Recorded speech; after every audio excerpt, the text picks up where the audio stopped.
Let me say something about the perceived disharmony between science and faith. Nearly 6 in 10 adults in the U.S. say science and religion frequently conflict.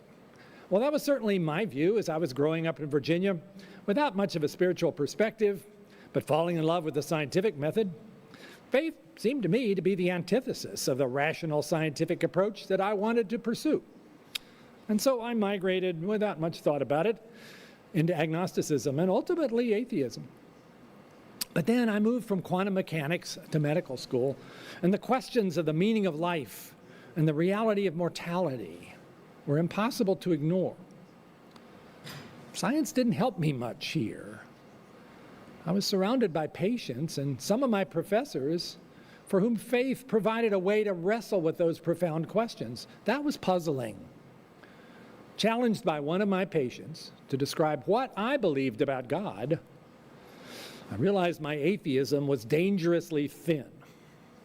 Seeking to prop this up, I began a journey to try to understand why intellectually sophisticated people could actually believe in God.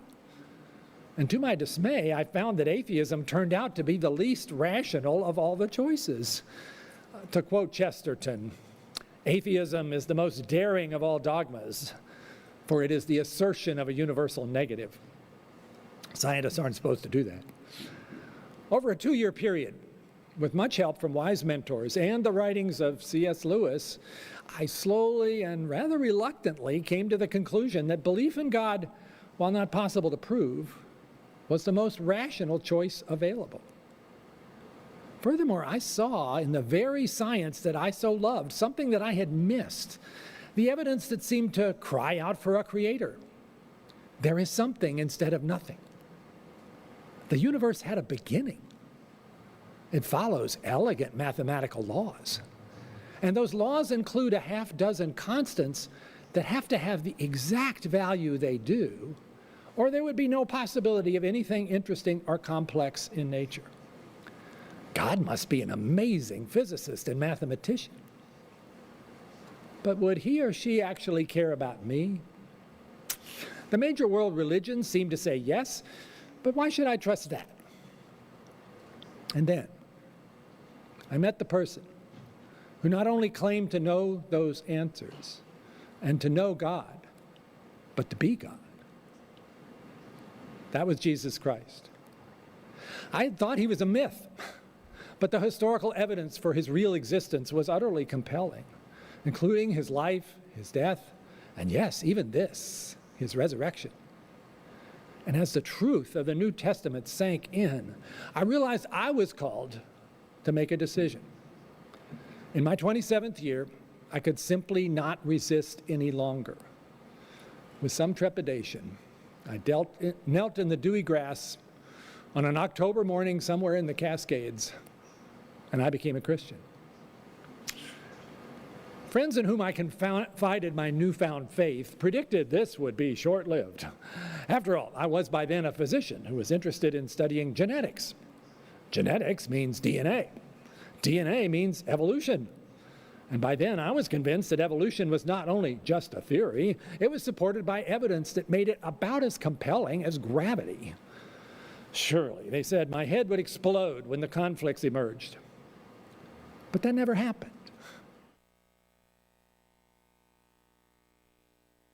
My name is Raja, and I'm really loud right now. If you're joining us this morning, we are continuing on a series that I've called Myth Take.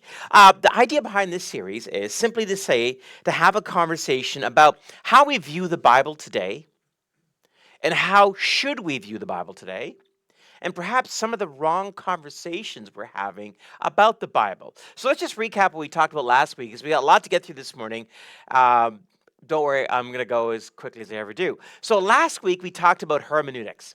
Now, remember I told you this term hermeneutics is a really kind of a fancy term that theologians like to use that talks about how we actually understand the Bible.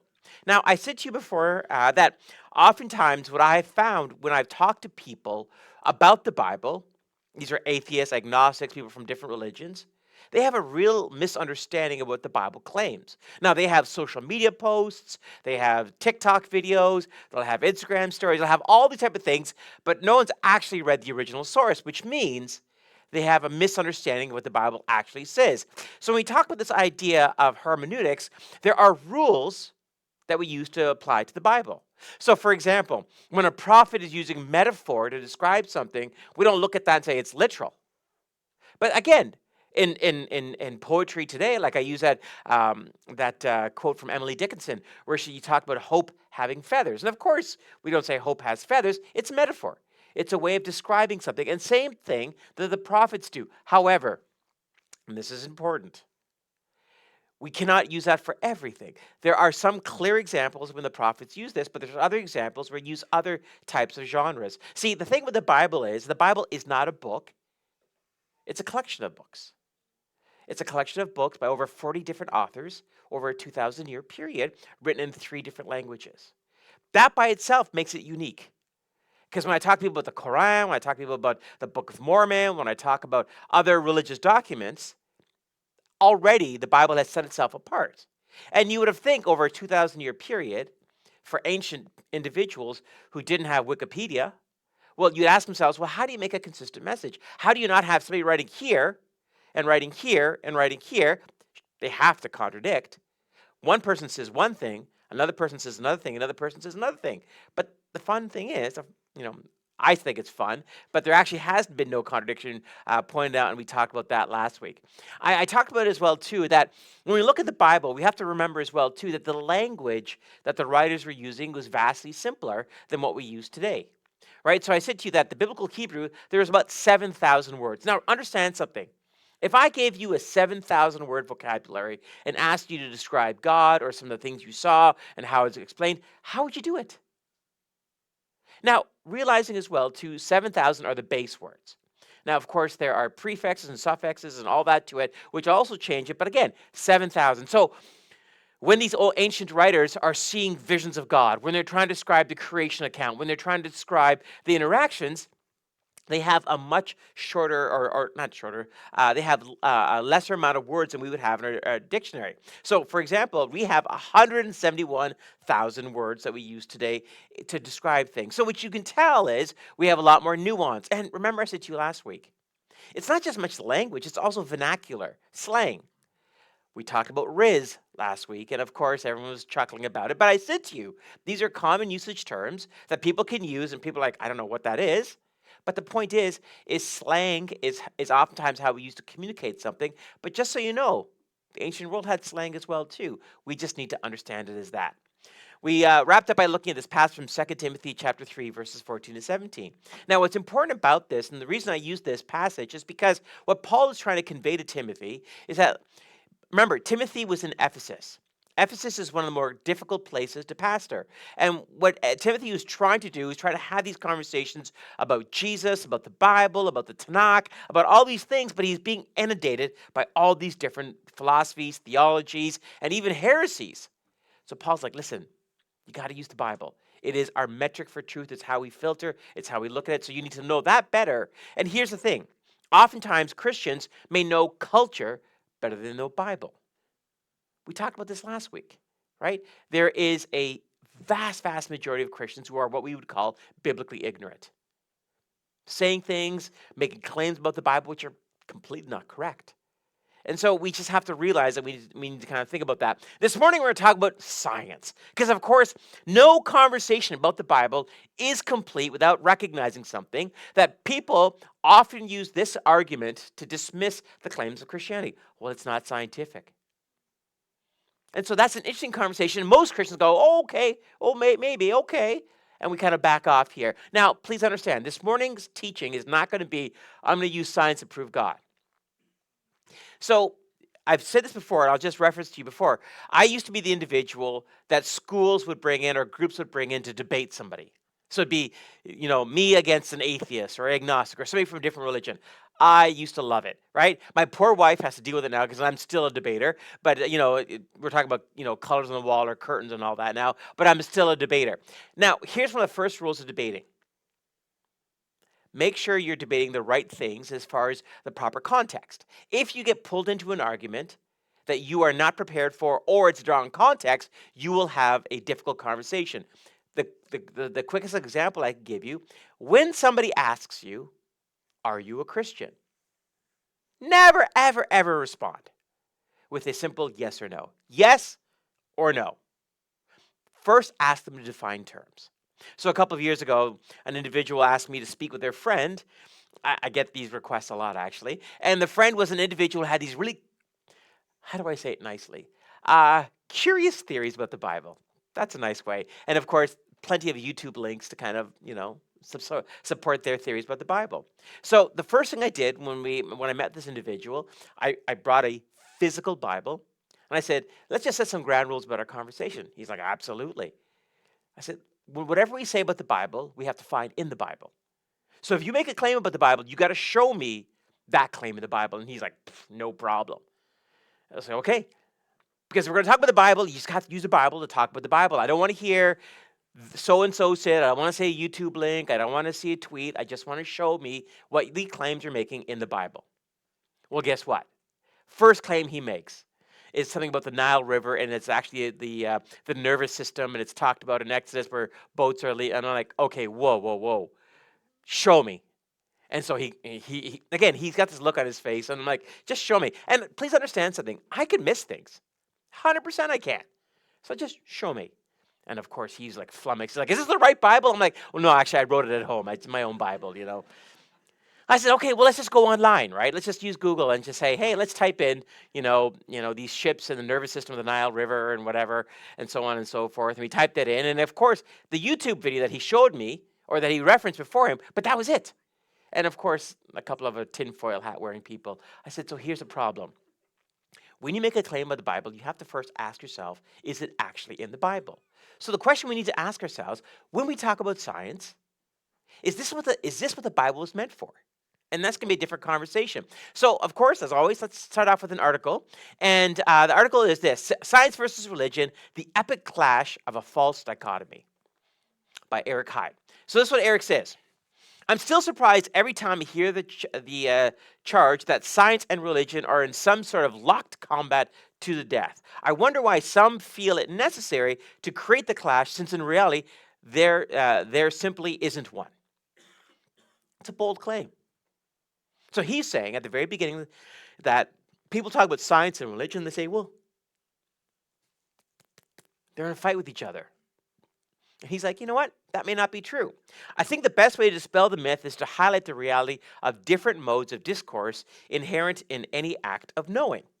He goes on to say this. This is an extremely basic point to consider in any sort of analytical work. Different modes of discourse go with different issues. The scientific mode and the religious mode are different, yes, but not inherently at odds. It is a similar situation with, say, a legal and ethical mode. Because something is legal does not necessarily mean it is ethical and vice versa. But one would have to be a borderline deranged to believe that one of them must be mere fantasy because they do not present the same insight. So what he's saying here is kind of important. When we talk about science, we talk about religion, there is this perception that, they're actually fighting against each other. But what he's saying, and this is kind of what we're going to be talking about for the rest of this morning, is that it's actually two different ideas of the world, but they're not in conflict if you understand the context of each. Science and religion present different insights. And he goes on to say this. Charles Morris, scholar and innovator of different types of discourse, made the obvious but profound point that a person is ill-served when one of the discourse types claims for itself an adequacy and importance which it does not possess. This is important.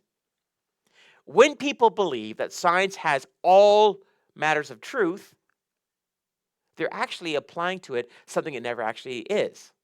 So if I say to you that science has all the answers, well, then the answer could be, well, how do I know who to date? Who should I marry? Right? What would I do that? Now, I'm not saying that we can't be unwise. I'm just saying these realms of the interpersonal, science may not be able to answer. But nor should we think that. Right? It's not like, I would love if this was true, if science could have all the truth, then the scientists that we know in the world should have the best marriages. Well, you're chuckling, but it's true, though, because if we say to science has all the answers, everything is empirical, we can prove or disprove, then people who are in this area of lives should have like vastly superior marriages, interpersonal relationships, and all of that, and then we should look at them as the epitome of what is the best in the world. But we know that's not true. So when we talk about this idea of science and religion, we need to realize that they're actually talking about two different things. Now, Francis Collins talked about at the very beginning here that 6 in 10 Americans today, this is according to Pew Research, believe that there is an inherent conflict between science and the Bible. Now, let me just say something as well, too. For you as a Christ follower, whether it doesn't matter what your age, at some point in time, you'll come to your spiritual development and you'll say something like this: science is one thing, the Bible says another. So one of two things can happen. One, I'll just ignore the science and just by faith believe, and that's fine. Or I'll have this kind of nagging doubt in my spiritual life that I'm just going to carry around with me, that I don't know what to do with. I just don't know how to, I don't know how to reconcile this belief. Now, what's interesting about the Pew Research is that people who don't go to church, people who are not religious, they seem to mark it higher. That's almost like 73% of these individuals believe there's even more of a conflict. Now, what this tells me is that there is a vast misunderstanding within our culture about the Bible and science. So when I said to you beforehand about not getting the wrong kind of type of conversations, if you are someone who says, "Hey, use the Bible to prove science to me," I'd be like, "Well, that's actually not what it's for." Aha, see? I'm like, wait. I'd be like, okay, well, here's a dictionary. Prove to me that you exist now, right? You're using different parts of conversation to have different kind of results. And so when we think of this idea of Bible and science, it's not a conflict, but we have to understand what they are meant for. As we're going to do every week, I'm going to have a passage of scripture that is going to kind of guide us through this. And the one that I've chosen for this morning comes from Romans chapter 1, verses 19 to 20. And I think this one's kind of important because what this tells us is something kind of interesting. So remember, when Paul is writing to the church in Rome, he's writing to a predominantly Gentile church. But you have to understand something as well, too. He's writing to a church that is being inundated by all these different philosophies. People think today, Christians think today that, our culture is so whatever, right? There's so many statements about this and that. Just think about the first century Christian growing up in Rome.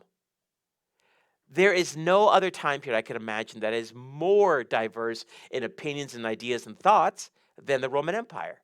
So when Paul writes this in the first chapter, he's trying to frame something for the audience he's writing to. He says this: they know the truth about God because he has made it obvious to them. For ever since the world was created, people have seen the earth and sky. Through everything God made, they can clearly see his invisible qualities, his eternal power and divine nature. So they have no excuse for not knowing God.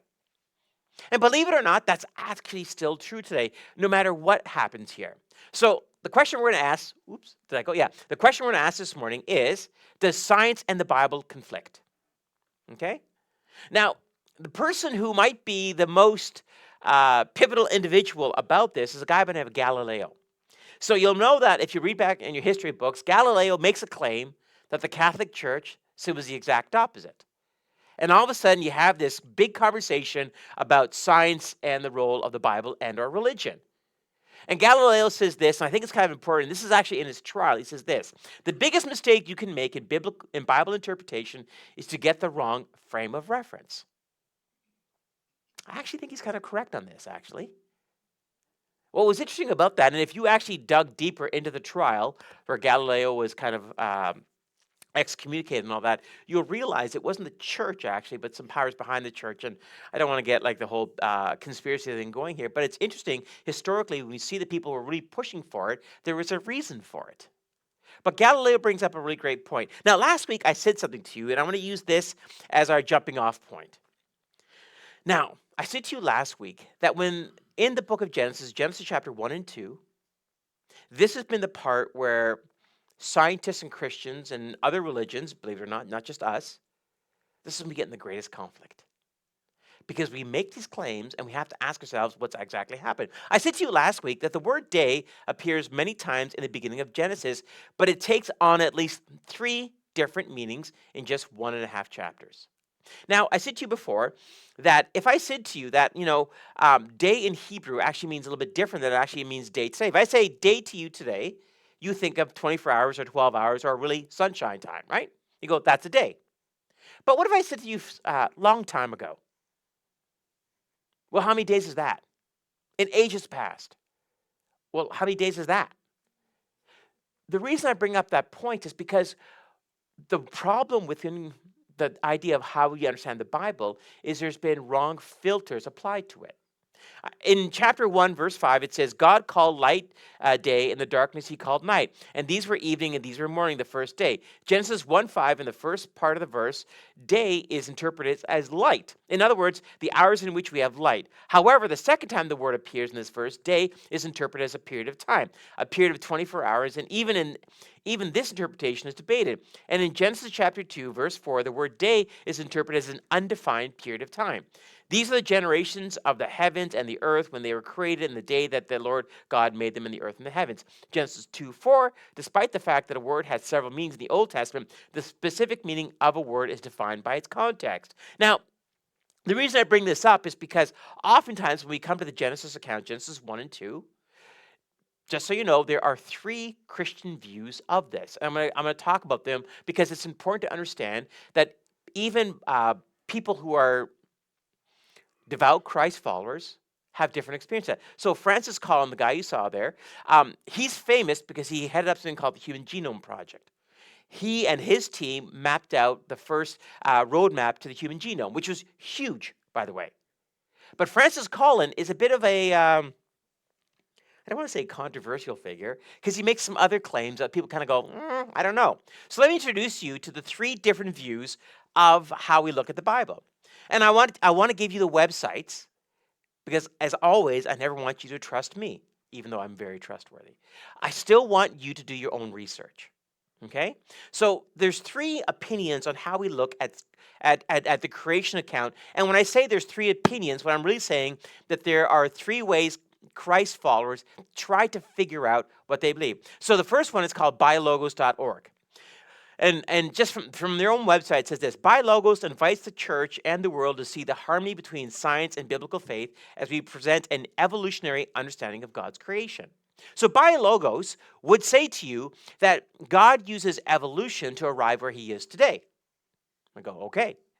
In the middle there is a website called Reasons.org, and Reasons.org would say this: we use scientific advances to answer questions and identify new evidence of God's existence, character, and the Bible's reliability. This is something called day-age concordism, and don't worry, I'll unpack to you what that means in a second. And on the other side is what's called AnswersInGenesis.org. According to Scripture, God created the heavens and the earth fully formed and functioning in 6 days, about 6,000 years ago, around 4000 BC. Now, as you can imagine, these three groups don't play well to each other. As a matter of fact, I would say one of these particular groups does not play even closely well with the other ones, and I thought I'd use that controversy to kind of highlight the differences of opinion. So Deborah Harzma, she is the president of BuyLogos, had to write an article a while back in regards to kind of dealing with this. So the person, Ken Ham, who is the originator of Answers in Genesis, he is a six-day creationist, or what we'd call a young earth creationist, YEC. And Ken Ham and his organization believes that the earth was created in a literal 6 days. Now, please understand something. I am not saying to you which one of these is correct, because the fact is, to quote the now deceased Rich Mullins, and that went a whole different direction, wasn't it? Only God is right, and believers are just guessing. So Deborah Harzma, in an article, had to kind of address Ken Ham because he went a little bit. He did not play nicely. This is what it says: I was troubled to read the recent blog post by Ken Ham, president of Answers in Genesis, about Hugh Ross. Don't worry, I'll introduce you to Hugh Ross in a second. President of Reasons to Believe. I have known Hugh for years as a fellow astronomer and a fellow Christian. BuyLogos has been in dialogue with Hugh Ross and other leaders at Reason to Believe, including a public conversation he and I had last February. To be clear, the views of BuyLogos differ from those of Reasons to Believe. The two organizations do not agree on the interpretation of Bible passages. BuyLogos typically discusses them in the terms of the original non-scientific audience rather than the day-age concordism. Now, let me unpack day-age concordism before we go on. Day-age concordism, which is what Hugh Ross believes, is this: that the 6 days that the Bible outlines for us are not actually 6 24-hour periods, but there are 6 periods of time. And so because of that, he has the ability to kind of say, you know what, I see this as a progressive general revelation of who God is, but I don't think it's actually 6 24-hour periods. And so he would have that kind of, again, he's more the middle one. By Logos would be on the one side, and then Answers and Genesis would be the other. So Deborah Harsman had to write this out because Hugh Ross, who I'm going to introduce you now, is a person who believes that when the book of Genesis was written, Genesis chapter 1, the writer Moses was actually showing something very important and actually kind of consistent with what he sees in science. And this is what Hugh Ross says. As I looked at the steady state model for the universe, the oscillating model, the Big Bang model, but recognized that the evidence, the observations heavily favored Big Bang cosmology, and I recognize it is Big Bang, the universe has a beginning. And if there is a beginning, there must be a cosmic beginner. And so I said, I want to find this cosmic beginner. But no one could guide me. I said, well, I think the best place to look will be in the philosophy textbooks of René Descartes and Immanuel Kant. So I remember going through the critique of pure reason, saying there's a lot of internal contradictions in this that's not making sense. And Descartes didn't really satisfy me, which, by the way, I 100% agree either. And when I went to a public high school where we had refugees from around the world. Now, let me tell you who Hugh Ross is. By the way, Hugh Ross is Canadian. He's from Vancouver. Always nice to have some Canadian content. And so but he's also, and by the way, Hugh Ross admits this in his testimony, he's on the spectrum. The reason I bring this up for you is because he's very intense, but he's very literal. So people who are on the spectrum have a hard time with metaphor and that because it has to be either what it says or it isn't. They have a hard time understanding that. And Hugh Ross, in his own testimony, acknowledges that. That's the only reason I'm saying that to you. But he is what we would call high functioning. What I mean by that is by the age of 16, he had basically was teaching classes at the Vancouver Observatory.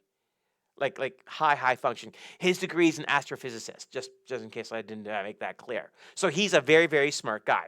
So let me go on to what Hugh Ross, this is part of his testimony. He says this, and so that's where people were telling me, hey, if you're interested in this, look at Hinduism, look at Buddhism, because we have people from all different religious backgrounds. So I went through the Hindu Vedas, the Buddhist commentaries, the Quran, the writing of Zoroastrianism, and finally I picked up the Gideon Bible and began to go through it. And long before that, I'd looked at the Enuma Elish of the Babylonians. I looked at the creation text in the Quran, in the Buddhist commentaries, in the Vedas, and it's like they got almost nothing right. The best I found outside of the Bible was a certain text I got 2 out of 14, 2 right, 12 wrong. The Bible got everything right and put everything in the correct chronological order. So Hugh Ross was not a Christian. He was an atheist, actually. But Hugh Ross he had this question in the back of my mind, where did it all come from? By the way, it's not a bad question. But for Hugh, because of his being on the spectrum, it's a question he couldn't let go.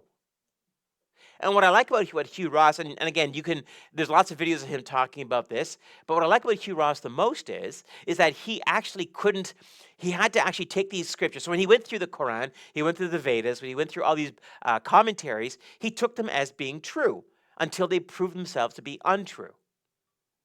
Which is actually, by the way, very open-minded. Because most people will look at something and say, well, this is not true, and I'm just going to see why it's not true. But actually, Hugh didn't do that. And so what Hugh is saying is that he knows, as an astrophysicist, the elements of how the world began. And because of that, he's trying to see if those elements he could see in a creation account. And as he said here, the Bible had 14 of these elements, and he unpacks that. I'm not going to. But when he's looking through other religious documents, he's saying that they didn't get it right. But the Bible seems to get it right. He goes on to say this. Again, don't worry. Lots of letters. I'm going to read them for you. But what struck me when I first picked up the Gideon Bible, going through the first pages, Genesis 1, for 6 days, God creates. On the 7th day, he stops creating. And I noticed that for the first 6 days, you have them closed out by evening was, morning was, day 2, 3, 4, etc. So I said, it's telling me that each of these days has a start time and an end time. But when I got to day 7, there's no evening or morning phase. And that's the day when God stops creating. So I remember going through the rest of the Bible quickly and discovering Psalm 95 in Hebrews 4, which basically exhorts us humans to enter into God's day of rest. So I said the day of rest is ongoing, and that explains a fossil record enigma. I'll unpack that in a moment. Why we see all these new phyla classes and orders appear before humanity, but none whatsoever after humanity. The 6 days were referring to the eras before humans. The 7th day is the human era. This is what we call age-day concordism. Now, I was going to bring a guy in this morning to talk about this. I mentioned him last week. By the way, you can. I warned him this week. I'm texting back and forth. He's my scientific advisor. His name is Mike Daly. He's at York University. He teaches astronomy there. He is part of the team. He wasn't part of the team. He headed up the team that was trying to land a satellite on a meteor to get that rock. There was a Canadian contingent. They just got the funding for it. And so last time I was speaking at the camp, I got to hang out with him and his wife Ruth. They kind of take me under my arm when I go to Wesley Acres to speak. So they take me out in their boat and they feed me, which food's my love language. So, but Mike is the reason Mike and I get along so well is Mike is what I would call a very rational Christian.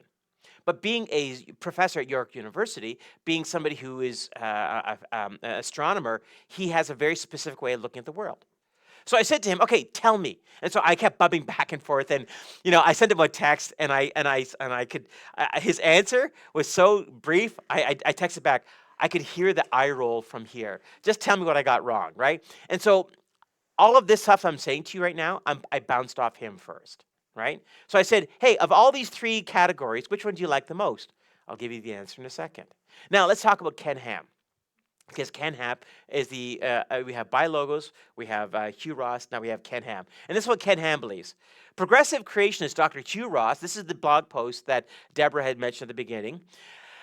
Hugh Ross of Reasons to Believe recently appeared on the Canadian talk show 100 Huntley Street to promote his newest book, Navigating Genesis, A Scientist's Journey Through Genesis chapter 1 to 11. Hugh Ross believes God created the universe gradually over 6-day overlapping time periods, only figuratively called days, spread over billions of years since the supposed Big Bang. He claims biblical support for his unbiblical point of view, misreading many biblical passages. So Ken Ham is not being very gracious. But his ungraciousness continues. Hugh Ross twists the Bible to fit man's fallible opinions about origins, embracing cosmological evolution and geological evolution, while he does not accept biological evolution as such, though he still accepts a basic evolutionary progression over millions of years, but claims God kept stepping in to create the millions of species over time. He is enamored with whatever else evolutionary secular scientists have to say. So, Ken, who is a 6-day creationist, young earth creationist, is attacking Hugh Ross, saying, listen, this 6-day concordism, the 8-day age concordism, it's not biblical. Now, what's important about this, and the reason I bring this up to you, is because when we go back to Judaism and we ask ourselves, what did Jewish people believe? It's a great question. Let me show you. When we talk about Judaism, one of the problems I have with our interpretation of the Bible is it doesn't take seriously enough the Jewish mindset. And when I say that to you, what I really mean is what I've tried to do, and a couple of you have come to me and asked, so what Jewish commentary do you read? I'm like, I read like 40. So I don't know which one to kind of give you. But the point is this. For the Jewish person, when they look at the creation account, they're not looking at it in a very Western empirical way of looking at it, because that's not what's important to them. So Fritz Rothschild by the way, there's a website called My Jewish Learning, which is a website that answers Judaism, but also it's for Jewish people especially, but I always go to it to ask questions or kind of figure out what's going on. What matters in Judaism are the concepts shared by all these stories, that the world was created by God, that he planned it carefully and designed it to be hospitable to man. These are the very conclusions to which astronomy now points. Absolutely correct. Dr. Jeffrey Teague from My Jewish Learning says this: the religious message is precisely the realm in which science cannot compete. And those devoted to the cause of the Bible would do far better service to their cause by stressing its unique religious message. To the religious person, it makes little difference whether the world was created in 6 days or several billion years. So the reason I bring this to you, the reason I point this out to you, Judaism doesn't look at Genesis 1 and 2 as literal, and doesn't even think about applying that to it, because they understand what Moses was trying to do. Now, let me show you something here. And by the way, I bounced this off Mike, and Mike said, yes, you're allowed to say this. I said, Mike, when it comes to science and when it comes to religion, what do we actually agree on? And I'm going to show you something here. And again, this was through my scientific advisor, Mike. And when I'm about to show you what I show you here, the question you ask yourself, well, where's the conflict? And that's a very good question. So these are the things that science and religion agrees on. So science tells us that the universe had a starting point. There isn't a scientist out there really that's reputable that would say, you know what, the universe just always was. We know that not to be true. The Big Bang is there. Now, there is what's called bouncing Big Bang. There's all kinds of things. But again, it always starts off with there is a starting point. Go, okay. There has been seen a progressive development of some aspects of creation. Now, please understand something. When Charles Darwin wrote Origin of Species, one of the most popular examples he uses is the finch's beaks. You know the story, right? He sees these finches' beaks. He sees some finches with longer beaks and shorter beaks. He goes, "Oh, look! Because of this is evolution." It's actually not evolution; it's adaptation, and we've seen this. We see adaptation among species. We have tons of proof of this. As a matter of fact, every time you eat watermelon, you have adaptation. Why? If you look at what watermelon used to look like and what it is today, it's been genetically modified. I know. I was going to show you a picture, but it's okay. You can look it up yourself. But the point is this. Adaptation we see all over the place. No problem. So it's a difference between, and again, you guys should be thankful. I put a lot of information in it, but I took a lot out. This is the difference between microevolution and macroevolution. And that's a whole different conversation. Next, humans are a unique mammal in the universe. And I use the word mammal in very, very specific. Mike maybe put that in. So there are other mammals, but human beings, we are unique. That uniqueness should tell us something, because why isn't there other? Earth is a unique planet in the universe. There are tons and tons and tons and tons of data. As we send out satellites, we send out everything, we are looking for another planet like Earth. And in the trillions of planets and whatever we can find, nothing even come close to Earth. Like, we get excited we see water on a planet.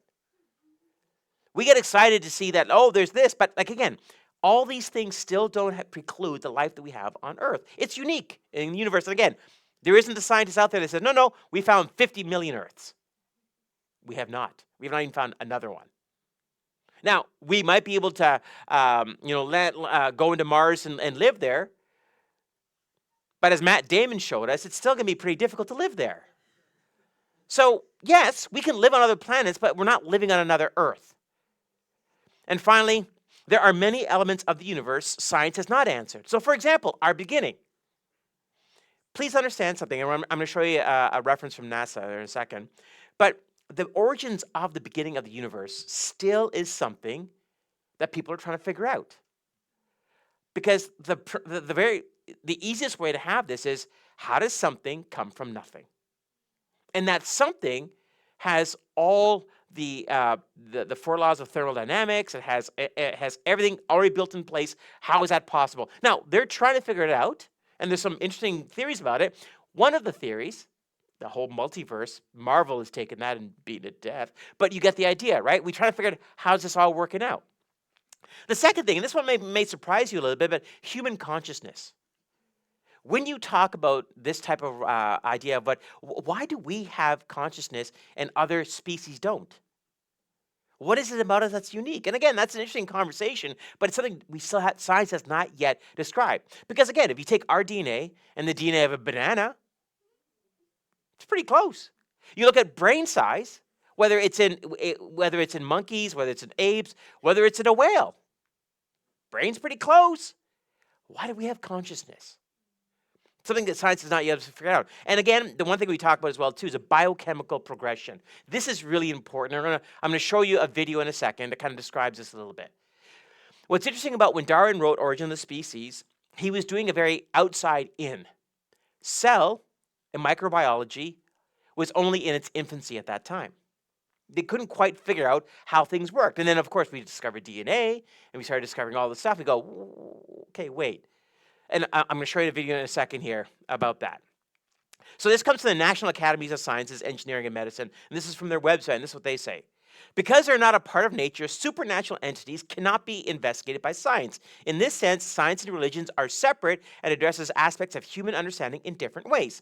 Attempts to pit science and religion against each other create controversy where none needs to exist. Again, this is not from any of the three websites I showed you. This just comes from the National Academies of Sciences, Engineering, and Medicine. The point simply is this. They are recognizing, which we as Christ followers need to recognize, the Bible addresses an aspect of our the human condition, while science is looking at a different one. And if you try to use the Bible as a scientific textbook, you're going to be kind of frustrated a little bit, actually, because it doesn't really do that. But again, the writers of it are not really there. NASA, in their educational support network, says this: no one knows how the first space, time, and matter arose, and scientists are grappling with even deeper questions. If there was nothing to begin with, then where did the laws of nature come from? How did the universe know how to proceed? And why do the laws of nature produce a universe that is so hospitable to life? As difficult as these questions are, scientists are attempting to address them with a bold new ideas and new experiments to test those ideas. By the way, love this. Just acknowledge what we don't know, but just also say, hey, we're working on it. See, I like the honesty. But see, a lot of what happens with the people out there, whether it's Charles Dock, whether it's, sorry, not Charles Dock, Richard Dawkins and others, right, Neil deGrasse Tyson and others, there's a little bit of a dishonesty in regards to the conversation. They say science has figured everything out. It has not. But that's okay. I don't expect it to, because human beings are still working through things. You know, the whole quantum realm opened up a whole different part there, apart from Ant-Man. But the whole quantum realm was like it's introduced a whole other areas there. And again, in the quantum realm, the rules of Newtonian science is not really applied there. So how do we kind of grapple with that? Well, I don't know. But do I blame scientists for not knowing? No, we're just figuring it out, and that's okay. Now, let's get, there's this peer-reviewed website for scientists. It's called Physica Scripta. It's Italian, as you can imagine, by IOP Science. And this is what it says. And this is where you first get the sense that there's still a bit more going on behind the scenes. Biological systems reach organizational complexity that far exceeds the complexity of any known inanimate objects. Biological entities undoubtedly obey the laws of quantum physics and statistical mechanics. However, is modern physics sufficient to adequately describe, model, and explain the evolution of biological complexity? One of the most fundamental and difficult problems in biology is the origin and evolution of the elaborate order and enormous complexity of living organisms. Complexity is one of the most challenging concepts in all of science that resists an all-encompassing definitions. And this is absolutely true. I don't mind people saying we don't know. I wish more Christians would do that as well. Hey, how does it work? I'm not 100% sure. I don't mind. Like, again, I think there might be a pride issue that we go, no, I can tell you. People ask me questions, and I'm like, you know what, that's a great question. I'll get back to you. You don't know? No, how would I know? But I'll try to find out. Some of you ask me questions. Zach every week comes to ask me questions, and I make up like I know what he's talking about, but I don't. I'm making it up as I go. I'm kidding. But if he asks me a question I don't know, I will try to say, let me get back to you on that. My small group, when they asked me a question a couple months ago now, I'm like, you know what? That's a great question. I don't know. But guess what? I'm going to find an answer out. I did. But the point is, you don't have to know everything. Now, this is Hugh Ross. Let's go back to Hugh Ross, because he mentioned something, and I want to highlight this. When we talk about the fossil record, and the reason I'm showing this to you is not to say, hey, evolution's wrong. I'm just trying to show you something here, that there are questions that have not yet been answered. So Hugh Ross says this: the fossil record enigma, and I'm going to unpack that in a second, well, the video will in a second, is the observation of extremely high rate of introduction of new species, genre, orders, families, and phyla of life before the appearance of the first human beings, and the virtual absence of such introductions afterwards. So remember, he said the first 6 days, lots of creation, the seventh day, nothing. Right? And we see this, it's called the Cambrian explosion. Right? We see all of this, like these information on all these species. Then after that, like nothing. And it's like, wait, why not? Like, where did this all go? And not only that, if we can track time, why do we not see new species just kind of popping up as well too? If that's the way it's supposed to go. He goes on to say this: this enigma is most dramatically observed in mammals. Since the appearance of the first mammals about 300 million years ago, the number of mammal species steadily rose, slightly more than 8,000 mammal species at the time God created Adam and Eve. By the way, I have no idea how he came up with that number. Okay? Today, the number of mammal species has fallen below 4,000. Meanwhile, during the human era, not one new mammal species has appeared. This enigma puzzled me from the time I was 11 years old. I asked every scientist I met for an answer to the enigma. None could give me an answer, and an answer was not forthcoming until I picked up the Bible at age 17, and for the first time, it gave first time gave it a serious read. So, Gabe, I'm gonna have volume on this video here. Are we good for that? Is Gabe even here? Is Gabe not here? Okay. Oh, there he is. Hey. So I'm gonna show you a video.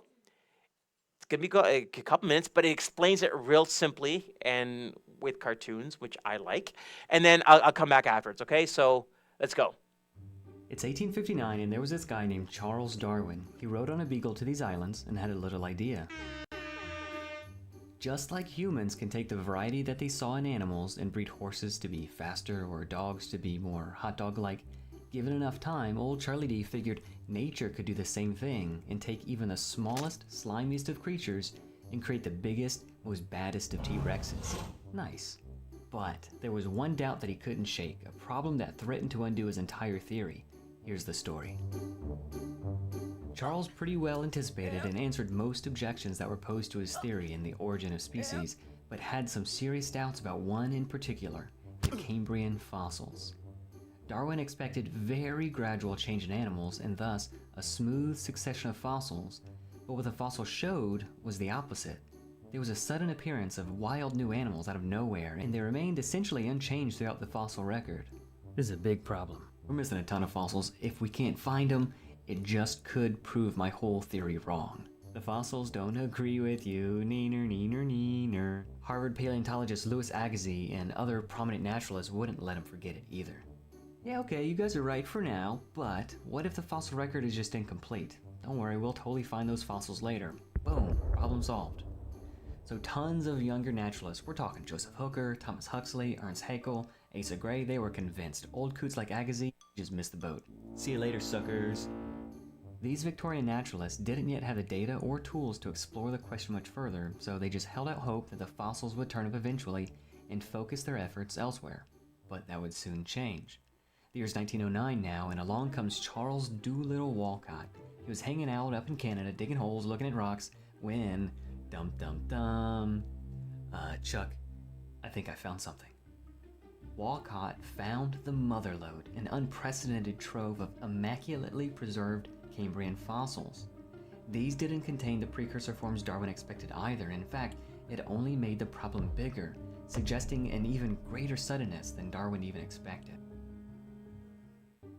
Okay, so I know this looks pretty bad, but what if, get this, there really are tons of intermediate fossils, and we'll totally find those later, say, under the sea. Fantastic idea, Chuck. I'm sure it'll just sort itself out and won't be a nagging problem for decades to come. No siree. Back to work, boys. Hey Chuck, good news. We've invented these giant drills that can take samples from the sea floor. How about we finally find those pesky fossils we've been looking for? Awesome idea. Still nothing. I wonder what could be the problem. The answer wasn't under the sea either. The more they looked for the missing fossils, the more it confirmed Darwin's initial doubt. Some attempts were made to explain it, but they really fell short. Oh, I know. Maybe the Precambrian animals just didn't have enough hard bits that could survive the fossilization process. Those silly, squishy Precambrian animals, you know how they're so soft and squishy. Good news, everybody. We found some fossilized jellyfish. Isn't that cool? And sponges. Wow, how lucky of us. Okay, well, what if the fossils we're looking for, maybe they're just too small for us to see? That'd explain why we can't find them, because they're so teensy tiny. Oh, more good news, my dudes. We found fossilized bacteria. Isn't that so weird? What's wrong? Hey, look at this. DNA. Pretty cool, right? Ooh, swirly. Who needs fossils anyway? Pfft, what even are they? Rocks? Big deal. DNA. This is the key to evolution. Even though Darwin's elusive Precambrian fossils never turned up, the steady march of science progressed elsewhere, and it shored up the theory in the minds of its supporters. DNA in particular was giving up its secrets and provided a whole new insight into life. All the cool scientists were on board. Forget fossils, everybody knows evolution is a fact, and we all lived happily ever after. Oh no, what is this?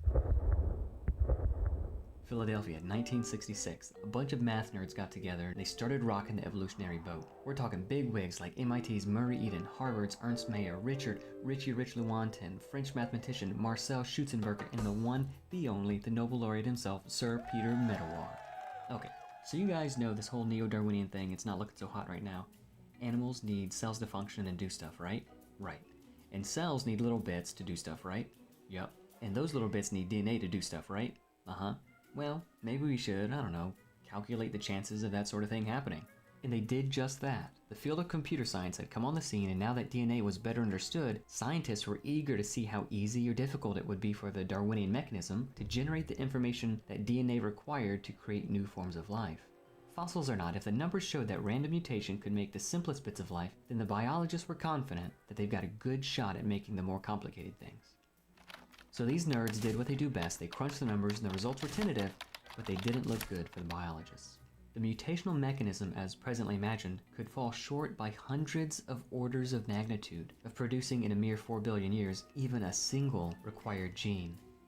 They couldn't get the numbers to work for even the simplest building blocks of life, much less the whole animals that appeared in the Cambrian. While most scientists were still happy to accept Darwin's mechanism, skepticism was growing. After Wistar in the 1970s, young biologists could no longer ignore the geological record's lack of the expected Precambrian fossils.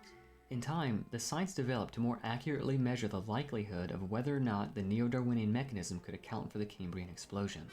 These experiments demonstrated that even on evolutionary deep time, the odds of random mutation and natural selection acting on DNA to make the animals in the Cambrian explosion were slim, to say the least.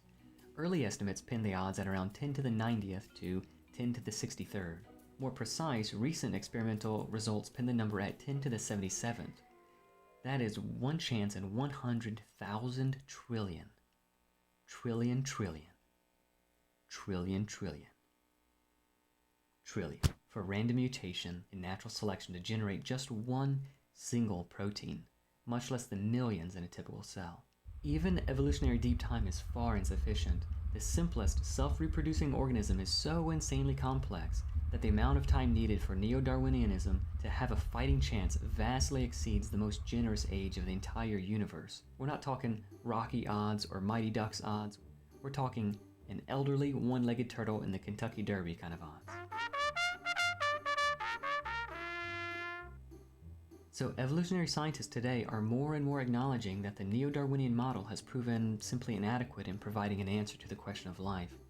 The popular public-facing side of science does like to present a united front that all is well, but seeing so many problems mount and answers lacking, the Darwinian landscape has been broken up into a number of competing factions. And that brings us to today. These are all hotly debated, and they do shore up some of the weaknesses of the standard model, but they all struggle to be viable for unique reasons of their own. Darwin's biggest problem about his theory over 150 years ago hasn't been allayed by recent science, it's only been amplified. If it's so difficult to prove what these scientists want to believe, why do so many cling to their presuppositions? That's a great question for another video. You know, it's funny. I was saying, hey, YouTube video. Then, of course, somebody in the church texts me like, hey, why are you using a YouTube video? And they're not wrong. But what I like about that video is it just explains it simply. The point is this, and please understand something. I am not telling you what you believe. You guys know UCC, I don't do that. I am still just presenting to you this idea that there are different ways. So even as amongst the 3 different Christian groups arguing, well, there's a huge argument going on between physicists, biologists, and biochemical engineers, because they're all looking at this problem in a different way, and they're saying, okay, it's not really working out. So now let's move on here to something else I want to talk to you. One of the reasons why we cannot use the Bible to kind of validate science or use the Bible as a science textbook is because we're using the wrong frame of reference. Let's go back to Galileo. A guy by the name of James Emery White wrote a book called Christ Among Dragons. By the way, James Emery White, fantastic writer, and if you get a chance to get this book, I absolutely recommend you do it. He says this in his book, and this is where I'm going to kind of conclude this morning. At the risk of gross oversimplification, there are 3 primary ways of looking at reality, at least among those who reside in the West. Each is deeply important to grasp. I've mentioned this before, and I want to kind of expand on it using his words. So he says, basically, there are 3 different worldviews that Western society, Judeo-Christian understanding of the world are based upon. So the first one is this. There is the Greek way, which is largely descriptive and explanatory. The Greek way of looking at the world has an emphasis on rationality. Aristotle, for example, felt that once you defined a thing, you had exhausted its essence. When you approach something with Greek questions, you tend to be searching for shape and substance and definition. So one might approach water and ask, what is water? What does water look like? What does it feel like? Again, at the core of it, it's philosophical. So in our culture today, we are asking some Greek questions. Again, we don't know them as Greek questions, but because of our underpinning of Western society, the Greek way of looking at the world is a part of it. The second way is what we call the Latin way. Second way of looking at reality can be termed the Latin way, which is primarily concerned with method and function. A Latin question would ask, how does this work? And when applied to theology, a Latin question might be, how is one saved? So if you were in the medical field, when you study a lot of terms, they're in Latin. Why? Because they're trying to figure out how does the body work. And they'll use Latin terminology for that. Okay? He goes on to say this, Greek and Latin form the currency of much of our thinking, including how we approach the Bible. The problem is that you can't always ask Greek or Latin questions of the world, certainly not of the Bible, namely because it's not a Greek or Latin book. The New Testament might have been written in Greek, but except for aspects of the Apostle John's strategy in the fourth gospel, it was not written from a Greek philosophical orientation. He's absolutely correct. Oftentimes, the misunderstandings that we have with the Bible is we're using Greek or we're using Latin to kind of describe what's going on in the Bible. Greek and Latin, by the way, are the building blocks for science. If you try asking the Bible science questions in the Greek or Latin way, you will be frustrated. This is why when I talk to ex-Christians or ex-evangelicals, or however they want to term themselves, and especially people who are into science, they will say, this is why I left my faith. Because the Bible couldn't tell me questions about the universe. I'm like, well, you're asking the wrong questions. Because if you expect the Bible to tell us the functioning of how the world began. So he says this. Actually, no, I'll let him say it in a second here. But then he talks about the third way, which is the Hebrew way. The Hebrew mind would be concerned with what a thing is for and whether or not it works. Matter of use, utility, and value were paramount. This is why you can read all four Gospels of the life and teachings of Jesus and never once find a physical description of Jesus. To the Hebrew mind, it simply wasn't important. So when the Old Testament says that an angel visited, the question was not, what does he look like, or but what does he want us to do? Remember, I said to you before that the Hebrew Bible is a narrative. It's a story. Dr. Jonathan Haidt, the famous sociologist, he tells us that stories, narratives, is how we create values, how we understand the truth. And that's why Jesus uses parable. That's why the Bible is more about stories of people interacting with God, good and bad. Why? It's teaching us something. And that's how our brains work. Dr. White says this, one of the greatest challenges for many of the readers of the Bible is that we often come to its pages with Greek and Latin questions that the Bible simply doesn't answer because it's not a Greek or Latin book. It is a Hebrew book and framed by a Hebrew mindset. So when you read Genesis and want to know how God created the world, we are never told. The narrative simply tells us that God did it and that it was good. This is important because if you have the wrong mindset with the Bible and you're asking a question that was never designed to answer, you will be frustrated. But I will say to you, you are asking the wrong questions. So let's go back to Romans chapter 1, verse 19 and 20. The word I want to really think about this morning is this idea of no. I said to you beforehand that the reason I love this passage so much is they know the truth about God. Now, please understand something. At UCC, we talk about this all the time. I want you to know that I don't know everything. I want you to know that nobody knows everything. I want you to know that you do not know everything. The reason I want you to understand that is the word that Paul uses for know is a Greek word called gnosko. Now, the reason why it's important, it's not just about the word of knowledge, right? So here's the thing. If I said to you, and the reason I don't do debates anymore, the reason I don't debate people anymore, because I've realized something a long time ago. I cannot convince your mind to accept who Jesus is. It's not just simply a cognitive feature. You have to experience the gospel. This is why a lot of people who leave Christianity, I would say to you that perhaps maybe they made a mind decision or maybe they made an emotional one. That's more probably the case because in Western churches, we try to manipulate people emotionally. But I would say to you that experience is mind and emotion together, coming together to make a decision. This is why we talk about this idea of revelation. right? If you have a revelation of who God is, that's your mind and your heart agreeing on something, you are less likely to abandon that. And it's not just a revelation, it's a fresh revelation. Because the fact is, you may have that revelation at that one point in time, which made you decide to become a Christ follower. But believe it or not, you need those revelations throughout your life. Because you need a new understanding of who God is and how God is going to act with you. So when we talk about this idea of gnosko, the reason why Paul uses it says, listen, if we are honest, the questions of where humanity comes from, these are deeply profound. Everybody has them. And it's okay to say, well, not all of it figures out for me.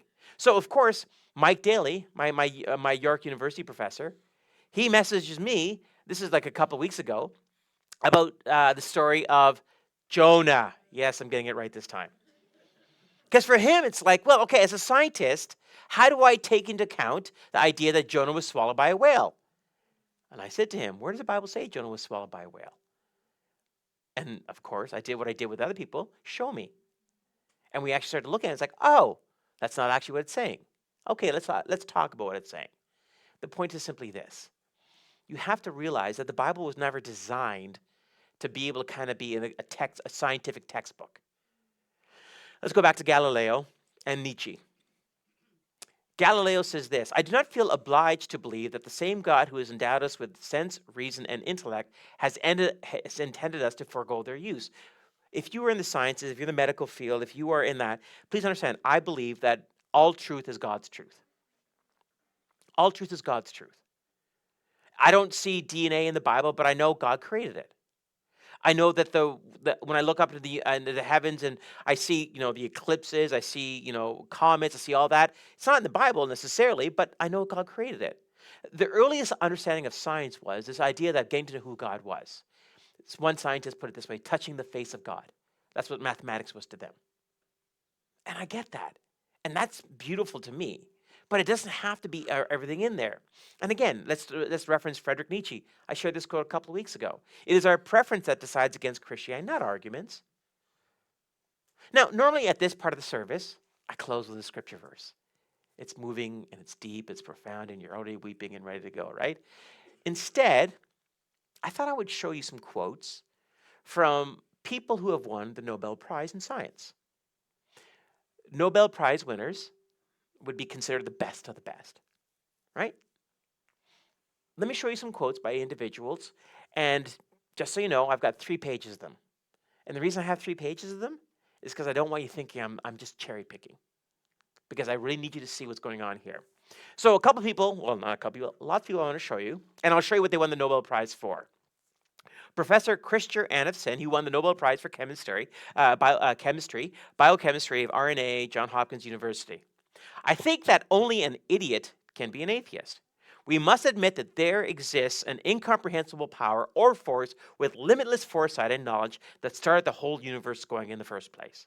Professor Werner Archer, Nobel Prize for Physiology and Medicine, Restriction Enzymes and Molecular Genetics, University of Basel. I do not think our civilization has succeeded in discovering and explaining all the principles acting in the universe. I include the concept of God amongst these principles. I'm happy to accept the concept without trying to define it precisely.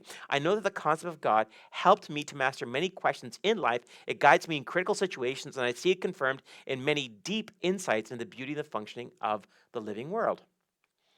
Professor D.H.R. Barton, Nobel Prize for Chemistry, Conformational Analysis in Organic Chemistry, Texas A&M University. God is truth. There's no incompatibility between science and religion.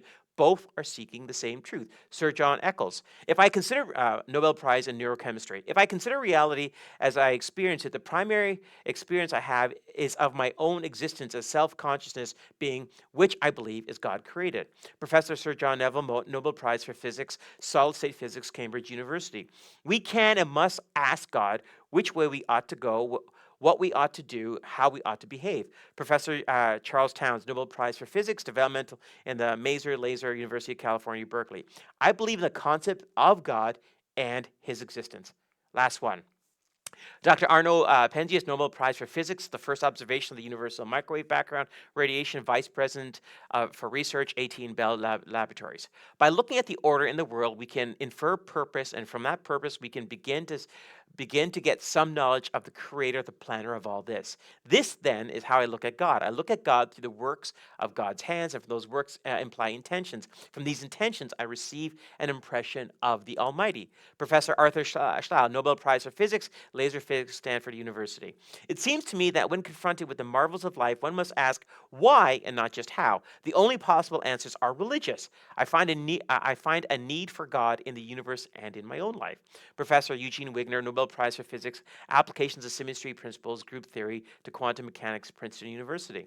The concept of God is a wonderful one. It also helps us make decisions in the right direction. We would be very different, I fear, if we did not have that concept. I know, lots of information, and I try to give you some from different disciplines. Here's the point. Nobel Prize winners are considered at the highest level of scientists in their given field. People who have come through with breakthroughs of technology. Now, please understand something. I'm not saying all of those people I mentioned to you are orthodox in their Christianity. I'm not even saying that they're all in the same belief of it, but what they all will say together, universally, is that even though they are at the top of their field scientifically, they feel no contradiction in understanding who God is. I understand that there are parts of this world, parts of human condition, parts of all this that we just can't quite figure out. And please understand, I am okay with my ignorance because there's so much I don't know.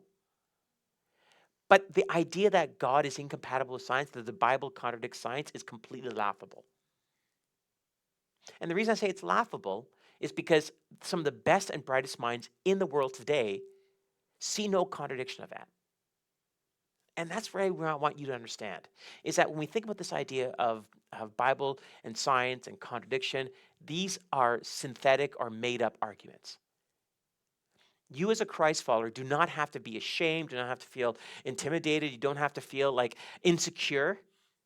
I do acknowledge you don't have to know everything. That's the human condition. But there's no one going to bully me into saying, oh yeah, science and God are incompatible.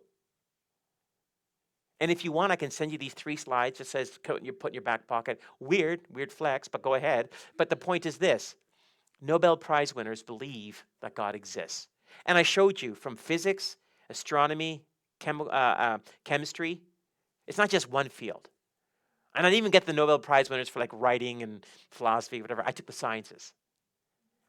I just want you to know that maybe you struggle with, well, is it 6 literal days? Is it 6 time periods? Is that?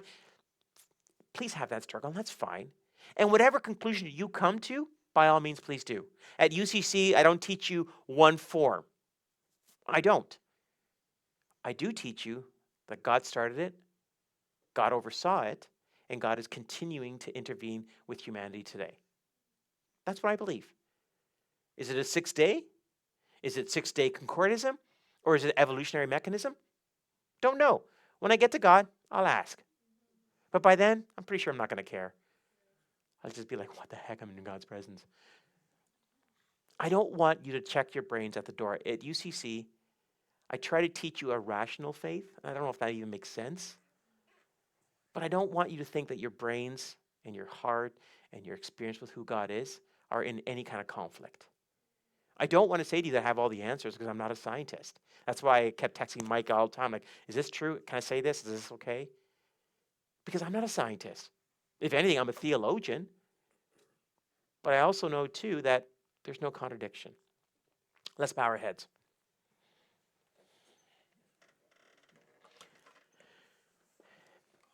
Heads are bowed, eyes are closed. All I want is for you to have a moment of reflection. The reason I taught this sermon this morning is because I don't want you as a Christ follower, and I know many of you in this room here are still in school or interacting with people. I don't want you to think for 1 second that the Bible is in contradiction with science. I don't want you to think for even 1 second that your faith is somehow inferior to a formula. How God decides to do something, it's in his realm.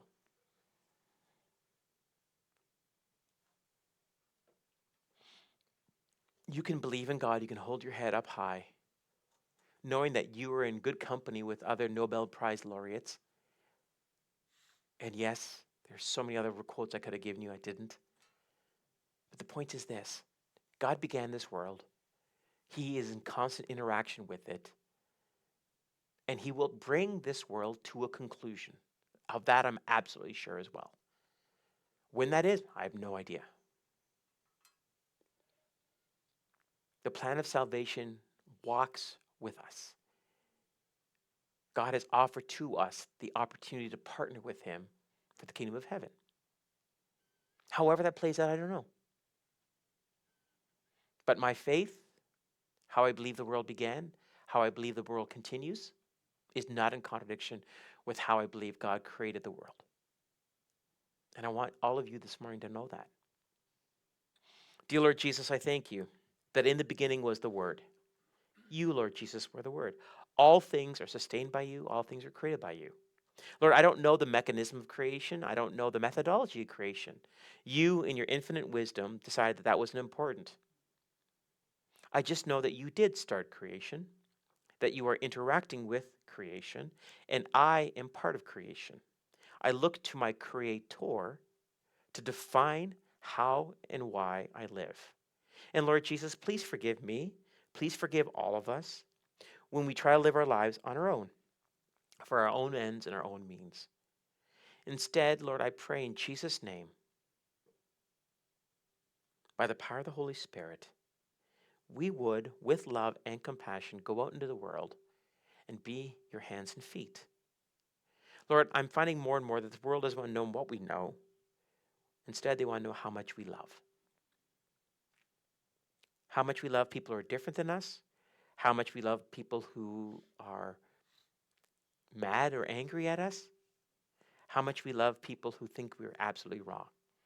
I pray, Lord Jesus, that this morning's teaching isn't so much about what we know or don't know, but it's just about assurance to know that what we do know is true. Thank you, Lord, that one day all my questions will be answered. But for right now, I place my hope, my faith, and my trust in you. In Jesus' name, amen.